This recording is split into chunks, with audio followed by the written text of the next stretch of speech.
శ్రీ గురుభ్యో నమ. శ్రీమాత్రే నమ. సత్సంగ పరివారానికి సాదర ఆహ్వానం. జగన్మాత అనుగ్రహంతో ఈరోజు మనము జగద్గురువులు శ్రీ శ్రీ ఆదిశంకరాచార్య విరచిత సౌందర్య లహరి స్తోత్రంలోని 80వ శ్లోకాన్ని సూక్ష్మంగా తెలుసుకునే ప్రయత్నం చేద్దాం. గం గణపతయే నమః. శ్రీమాత్రే నమః. కుచౌ సజ్జ స్విజ్య తటఘటిత కోర్పాసిభిదురౌ కషంతో దూర్మూలే కనక కలశాభూ కలయత తనుత్రాతుం భంగా దళమిది వలగ్నం తనుభువా త్రిధానద్ధం దేవి త్రివళి లవలీ వల్లిభిరివా. శ్రీమాత్రే నమః. పరబ్రహ్మ స్వరూపిణి అయిన శ్రీమాత యొక్క నడుము పైన 3 ముడతల యొక్క వైభవాన్ని ఆచార్యులు వారు ఈ శ్లోకంలో తెలియజేయుచున్నారు. ఆచార్యుల వారి భావన, ప్రకాశమైన స్వరూపము గల భగవతి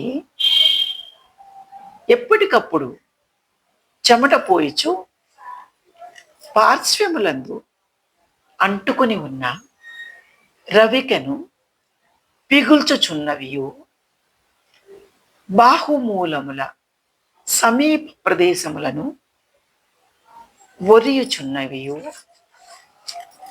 అగు నీ బంగారపు స్తనముల కలశముల కాంతి సౌభాగ్యములతో ఒప్పుచున్నవిను అయిన ఈ నీ స్తనములను మన్మధుడు నిర్మించుచు అట్టి నీ స్తనముల బరువు వలన నీ నడుమునకు భంగపాటు రాకూడదని అనగా బరువు మోయలేక పోవుటచే జరగకూడనిది భావించి, అనగా బరువు మోయలేకపోవుట జరగకూడదని భావించి మన్మధుడు అట్టిని స్తనముల బరువు నుంచి నడుమును కాపాడుటకై ఏలకీలత చేత 3 చుట్టలుగా కట్టబడినేమో అన్నట్లు నీ ఉదరంపై 3 ముడతలు 3 రేఖలుగా నాకు తోచుచున్నదమ్మా. అంతరార్థమేమనగా, మన్మధుడు తనుభవుడు అనగా శరీరమునందు నిత్య వాస్తవ్యుడు. మన దేహ యోగక్షేమ విధానములను గమనించుచున్నాడు. మన్మధుడు స్వస్థాన పరిపాలనా దక్షుడని ధ్వని. మన్మధుడు స్వస్థాన పరిపాలనా దక్షుడనియు ధ్వని. తనుభవుడైన మన్మధుడు భగవతి దేహ వాస్తవ్యుడు. అట్టి భగవతి దేహ రక్షణ విషయమున యుక్తాయుక్త విచార చతురుడు. భగవతి ఉదరంపై ఉన్న 3 రేఖలు ఎలా ఏర్పడినవి అంటే, మన్మధుడు లవలీలతతో 3 కట్లు కట్టెను. అలా మన్మధుడు భగవతి నడుమును నిలుపుటకై ఇలా ఏర్పాటు చేశానని ఆచార్యుల వారి భావన. అడవి జాతి వారు లతలను నడుము చుట్టూ కట్టుకొనెదరు.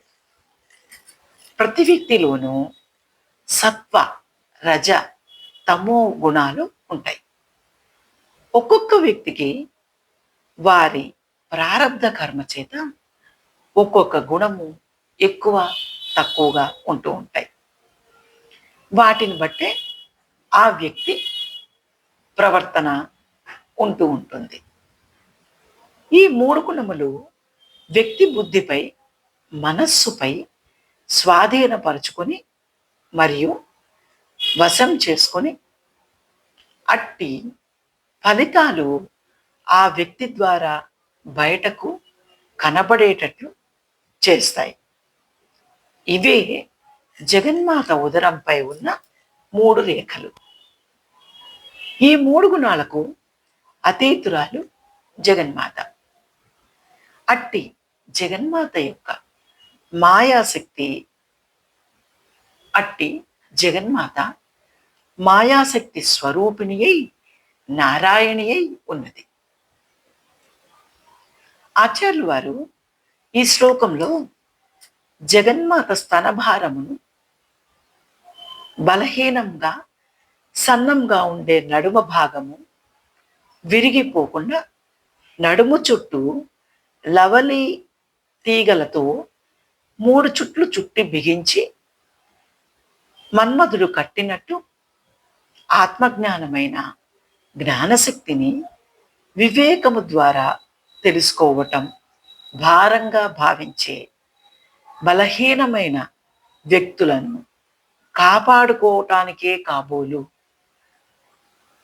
అంతరార్థంగా ఈ శ్లోకంలో వివరించారు. వీరిలో 3 గుణాలు జగన్మాత ఉదరంపై ఉన్న 3 ముడతల వలె ఉన్నాయని అంతరార్థంగా అవగతం చేసుకోవాలి. ఈ త్రిగుణములకు తొట్టు పడకుండా సాఫీగా జీవయాత్ర సాగిస్తూ సాధన ద్వారా తరించే వ్యక్తులు ధన్యులు. ఇటివారే మహాత్ములు కూడా. లలితా సహస్రంలో హయగ్రీవులు వారు స్తనభార దళం మధ్య పట్టబంధవళిత్రయ అని జగన్మాతను స్తుతించారు. వక్షస్థలముల బరువుచే వ్రీలిపోకుండా నడుమును దృఢంగా ఉంచుటకై బంగారు పట్ట ముమ్మారు చుట్టబడెన అన్నట్లు ఉన్న 3 వలులు ఉదరంపై కలది అంబిక. ఇది సాముద్రిక లక్షణం. జగన్మాత వక్షస్థలములు రవి సోమాత్మకము. అహర్నిశా స్వరూపమైన కాలమును తెలుపును. కాలమును భరించినది జగన్మాత. అట్టి కాలస్వరూపిణి అయిన జగన్మాతచే విభజింపబడిన కాలమే భూత భవిష్యత్ వర్తమాన కాలములు. ఈ త్రికాలములందు అవిచ్ఛిన్నాత్మకై చెడక నిలుచున్నది అని ఈ నామ అంతరార్థం.